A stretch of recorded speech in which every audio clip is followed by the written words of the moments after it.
एक बार की बात है, एक राजा के दरबार पर एक साधु आते हैं और वह दरबारी से कहते हैं कि अंदर जाकर राजा को कहो कि उनका कोई भाई आया है। तो दरबारी को आश्चर्य होता है, लेकिन फिर भी वह सोचता है कि राजा का कोई दूर के रिश्तेदार का भाई आया होगा, जो कि उनका साम्राज्य बहुत बिगड़ चुका होगा, जिसकी वजह से इन्होंने संन्यास धारण कर लिया होगा और यह आज यहाँ उपस्थित हुए हैं। तो दरबारी अंदर जाकर राजा को कहते हैं कि दरबार पर आपका कोई भाई आया है। तो राजा ने कहा कि जाओ उसे अंदर बुलाकर लाओ। तो जब साधु राजा के सामने उपस्थित होते हैं तो साधु राजा से कहते हैं कि और भाई आप कैसे हैं। तो साधु भी कहते हैं कि हाँ मैं अच्छा हूँ, आप सुनाइए। तो साधु कहते हैं कि मैं तो अच्छा हूँ, लेकिन जहाँ मैं रहता था, जहाँ मेरा राज्य था, वहाँ मेरा एक महल था जो कि अब बहुत ही पुराना हो चुका है, बंजर हो चुका है। और मेरी 5 रानियाँ थी जो कि अब वृद्ध हो चुकी है और उनसे कोई ढंग से काम नहीं होता, वो किसी चीज़ को ठीक तरह से काम से नहीं कर सकती। और मेरे जो 32 सैनिक थे वो भी अब बहुत कमज़ोर हो चुके हैं, उनको भी मैं सही से खाना वगैरह नहीं खिला सकता, इसलिए वह लड़ नहीं सकते। तो यह सुनकर राजा ने कहा कि अच्छा ऐसी बात है।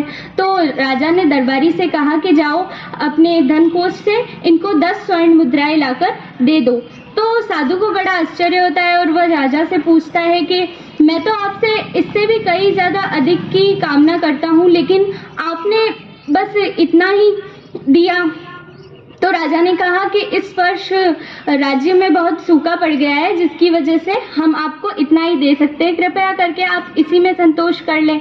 तो साधु कहते हैं कि अच्छा ऐसी बात है, तो मैं एक जगह को जानता हूँ जहाँ पर सोने की खान है, उससे पहले 7 समंदर आते हैं और मैं आपको वहाँ ले जा सकता हूँ, क्योंकि अगर मैं वहाँ पैर रखूंगा उन 7 समंदर में तो वो समंदर सूख जाएंगे और आपको बड़ी ही आसानी से रास्ता मिल जाएगा और आप उसका परिणाम तो यहाँ देख ही सकते हैं।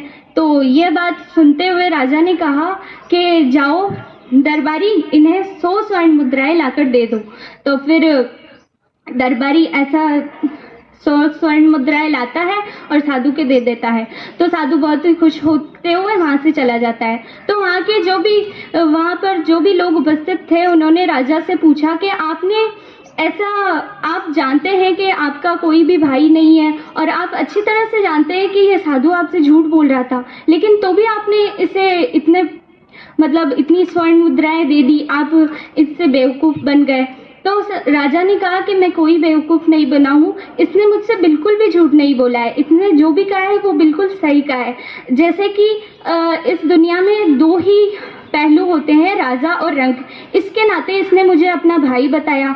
और दूसरी बात ये कि इसने जो अपना बंजर महल बताया था वो इसका शरीर था जो कि बहुत ही बूढ़ा हो चुका था, और जो इसने अपनी 5 रानियां बताई थी वो इसकी 5 इंद्रियां थी जो कि अब सही से काम नहीं कर पा रही है, और जो इसके 32 सैनिक बताए थे वो इसके दांत थे जिसकी वजह से ये सही से खा नहीं पा रहा है। इसकी बुद्धिमानी को देखते हुए मैंने इसे 100 स्वर्ण मुद्राएं दी है और कल से मैं इसे अपना सलाहकार भी बनाने वाला हूँ।